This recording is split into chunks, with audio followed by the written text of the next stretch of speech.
What is going on, Washington football fans? Another video coming at you from the Washington Football Report. This is JD. Let's dive into this. So, Washington has gone through the first two rounds of the NFL draft. After the first two rounds, Washington has five picks. Five picks? Four picks. Four picks as of right now. So we're on day 3. I mean, we got a couple hours before day 3 actually starts. But day 1, first round pick. So Washington, first off, I'll just kind of give my breakdown of how I was looking at the draft. I literally cracked a beer and celebrated that we didn't get Trey Lance. I wasn't celebrating that we didn't get Justin Fields, but I wasn't worried. I wasn't a person who was like all about like getting Justin Fields. I think we have bigger needs and we have a bigger plan than like, we have to have a quarterback right now. I think Ron has bigger and better ideas in mind right now. So I was getting happy. I actually had a beer and celebrated. We did not draft Trey Lance. So glad we did not draft that guy. Oh my God. And as soon as they took him off the board, I'm like, God, thank God, Washington, just get out of Washington's way. Don't tempt them to do this to me, and they didn't take Trey Lance. So that's very good. I'm very happy about that. So then Michael Parsons got off the board, and I was like, I wonder what we're going to do with linebacker. There's so many options. A lot of guys fell to where Washington was.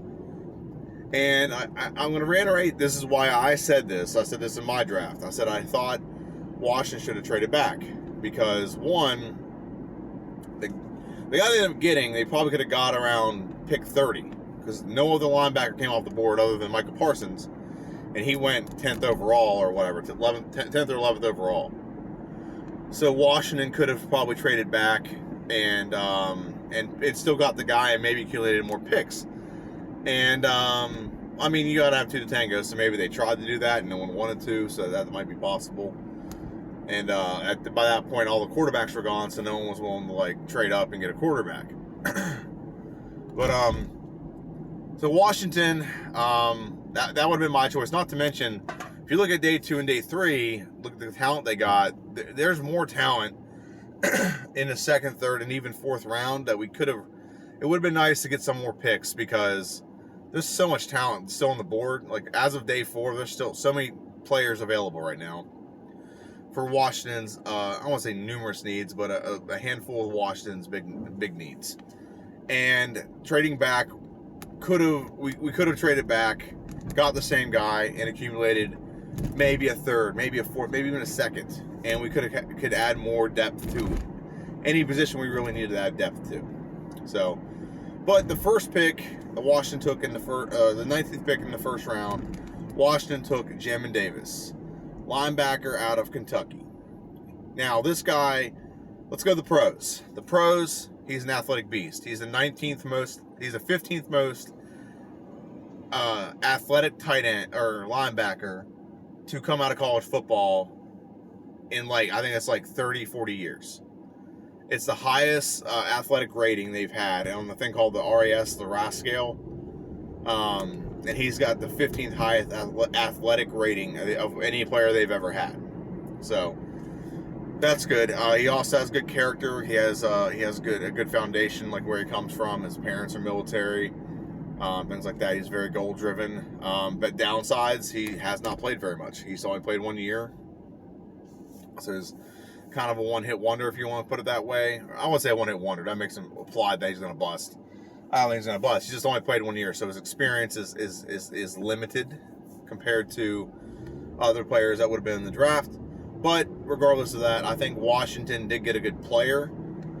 He was on my radar. I thought we'd get him I thought he was like a later rounds kind of guy. Koromoa ended up falling the mid-3rd, and I think Koromoa was ranked higher than him, or mid-2nd, I'm sorry. And Koromoa was ranked higher than him. So maybe Ron sees something in Koromoa that he does not, or Jamin that he doesn't see in Koromoa.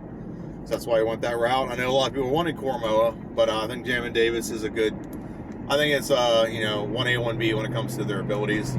It just really depends on. It's where you project their ceiling, and I think Ron projects his ceiling a little bit better, especially the way the NFL is designed now. So I don't hate the pick. My thing is we could have just got him later and we could have traded back, but we don't know if Washington tried to do that. It's just, it is what it is. But also in the same breath, did we reach for them? It's considered the second biggest reach in the first round after Oakland drafted Leatherwood. So is it a reach? We'll find out. I mean, we'll find out. I don't think it is, but I think if we could have got him like at pick 30 and got in like a pick or two, and we didn't even try to do that, that's just something that I think like that's where we could have dropped the ball there. But other than that, I do like the pick. So moving on to the next pick. The second pick we got so it's 51st, it's the 19th pick in the second round. We drafted offensive tackle Samuel Cosby. Now I didn't say we were going to draft him, but I did do some mock drafts, and I've said that there's scenarios where Samuel Cosby has fallen to our pick in the second round, and this is one of those scenarios. So so many quarterbacks taken early. There's a lot of that. It pushes down other talent to be available later. And Samuel Cosby is not a bad option. He's a big left tackle out of Texas. He can block. He can do a lot of things well. The thing is that a lot of people have a concern about is he opted out of his last couple games with what's your name? Texans. There we go. He opted out of his last few games with Texans, and he says that the reason why he did that is because it was his dream to play in the NFL. And he didn't want to get injured before he played in the NFL, which I can understand that. But I thought we'd go quarterback here, but I guess Buccaneers took quarterback. I think they took it. I think they took it after this pick. So Washington could have grabbed the quarterback here. And like I said, if we traded back, there could have been another pick somewhere out here. It's not a bad pick by any stretch. He had first round talent to begin with, and he's one of the top rated offensive linemen. Only problem is he's so tall that he may, if he has to bend, like a lot of guys, like if you never played offensive line, you have to get low and widen your base. One, for balance, but two, to cover more space. And this is one of those bend at the waist guys, not bend at the knees. So that can be issues. If he's like too tall and his knees aren't exactly the best knees, I guess is the best way to put it. But it is not a bad pick. It's definitely so we kind of overreached for Jamin Davis, and this guy kind of fell to us, so it kind of counters its way out. Like I said, right here, I think Washington should have gone quarterback, but regardless of that, I think this is a good pickup. I mean, there were so many good players available in this. Like I said, there's so many good. You have the pick of the litter. Like when Washington had their pick at 19 in the first round. You had Darrisaw was available, offensive tackle. Okay, you had free safety Mooreland. You had quarterback. You had a lot of Cormo. You had Jamin Davis. You had a lot of guys available. Najee Harris, if you want to go running back. Like some of the better guys in Terrence Marshall. So some of the better guys in the draft were available right here. And like the first round, that Washington had the pick of the litter. I kind of just sat back and, like John said, let the draft come to them. And they have all these picks that they have options at, and they take whatever is they have rated and whatever they have the most important at or best available, the position they need, I guess. So that's how Washington reviews that. So moving on to the third round. Third round frustrated me a little bit, and I'll get to that after I go over the picks. So the 10th pick in the third round, or the 74th pick overall, Washington drafted Benjamin St. Judas, cornerback out of Minnesota. Okay. Now, last night I did spend a bunch of time watching highlight reels, and highlight reels are going to look good no matter who you watch. Watch his highlight reel. He looks solid. He looks like a solid player. Not taking that away from him. And in the next pick we draft. Oh, that's not him. There we go.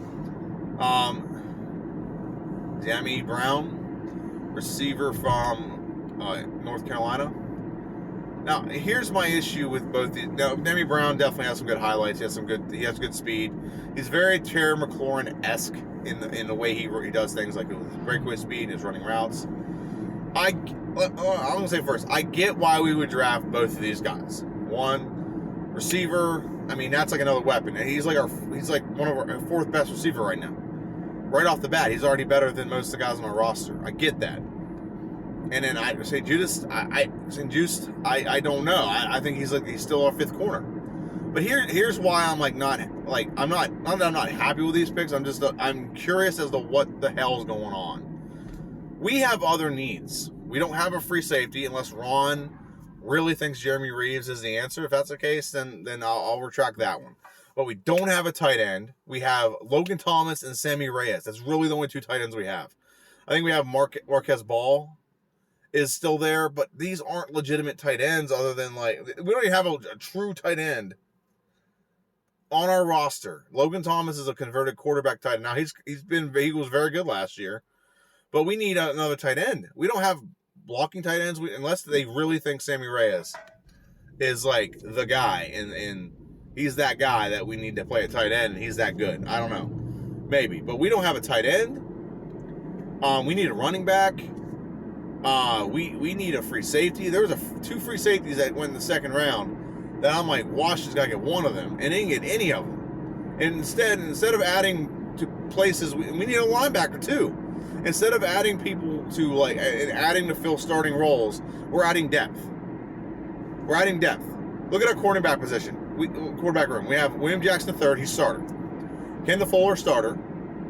Okay, third and fourth are Jimmy Mooreland, which maybe they're trying to replace Jimmy Mooreland, so that's possible.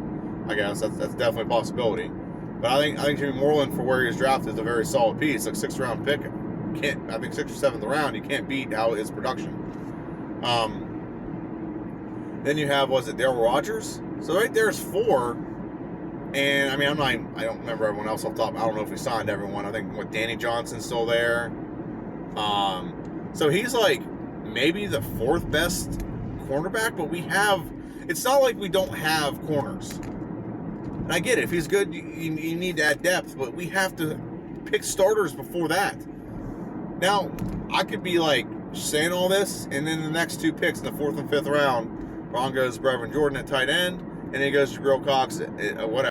He might trade up and get one of those 2. I don't know. He could very easily get all the things that I'm talking about right now. It is day 3, and we've only seen day 2 and day 1. But that frustrates me a little bit that we have other needs and we're drafting depth. Our wide receiving room. I'll just use a wide receiver room for an example here.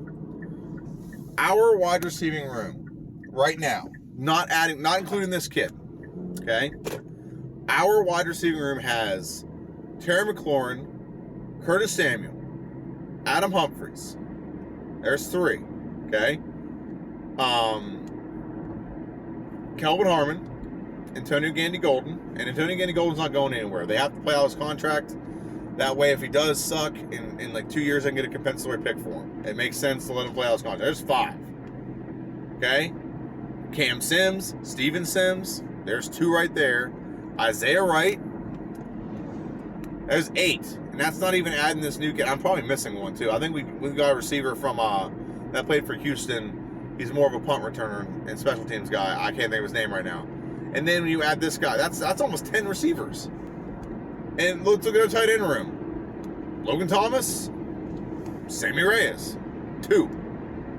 And we're drafting more receivers. We're drafting more corners. I don't get it. I trust Ron. I really do. I trust that he has a plan. I trust that he has it planned that, we're going to get a tight end, a starting tight end, a good tight end in the 4th round, and that was the plan all along.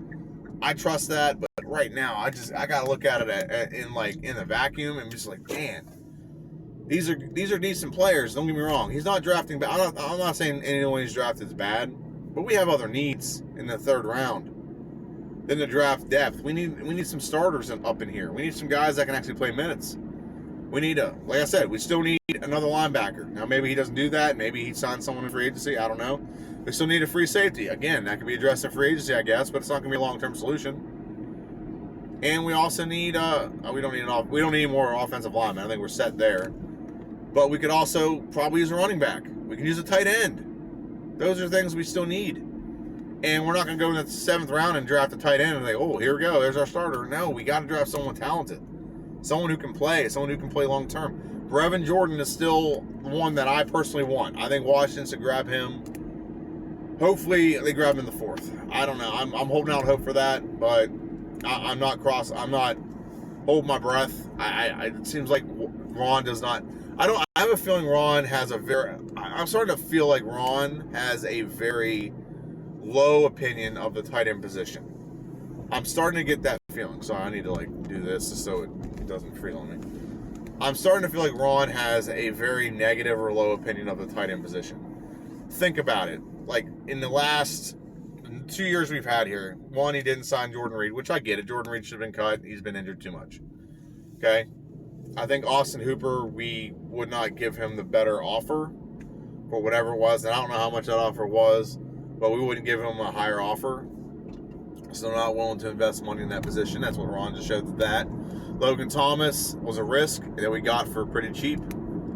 And he's playing on his second year of his deal, last year of his deal, so we got to pay him. So we might even move on from him. So he took Thaddeus Moss, undrafted, and Sammy Reyes, undrafted. And now we don't have another tight end. It's just, I feel like it's really been a devaluing of the position on Ron's part, and maybe there's a reason for that. I don't know. But I really believe that Ron just doesn't value this position. He's not invested any time, any money, and anything like that into it. We need a tight end. I'm gonna stop my soapbox. Like I said, I trust Ron. I think he's a good coach. I think he knows a lot of I think he knows what he's doing. Let's just put it that way. But in the vacuum of things right now, we needed X, Y, and Z, and we still need X, Y, and Z. And now, for some reason, we had depth to other places we didn't need X, Y, and Z yet. So I'm curious. Don't get me wrong; these guys are talented, and I trust Ron knows they're talented, but I'm trusting that Ron is going to somehow find a way to fill these other positions.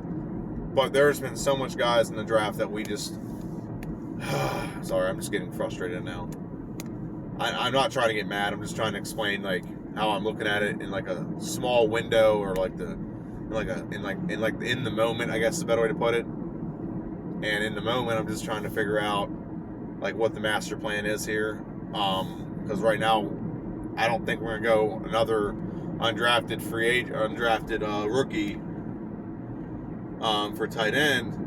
I don't think we're gonna do that. So I'm just curious. So, but regardless of that, what does Washington still need in the 4th, 5th, and 7th round? We don't have a 6th rounder. So tight end again is a big need. Tight end would be the one that I think Washington should go hard and heavy on. So that's the first need. The second need is probably another linebacker. The third need is running back. I'm gonna just assume that we're not gonna get a free safety. We're not gonna, unless Ron has another trick up his sleeve with another Cameron Curl. I mean, in my mock draft, I didn't have us getting a receiver. I had us getting a cornerback maybe late in the draft, to add depth, like he did early in the draft. But I didn't see at this point we'd get those positions early, and then not worry about positions of need later. I don't know. I'm a little skeptical of this, but again, I trust in Ron. I trust there's a grander scheme here, and I guess we'll see here in about 6 hours. It's 9:18 in the morning right now. I'm driving to work. We'll see in about 7 hours, what the master plan is, and if there was a master plan, and if the master plan is done, and if it's executed, what the end result is. For all I know, Ron has a very good plan right now to go 4th, 5th, trade up or something, maybe get more guys in the 4th. I have no clue. But this is JD. This has been Redskins Rant. Hail to the Redskins. I'll see you guys. Let's have a good third day draft. See ya.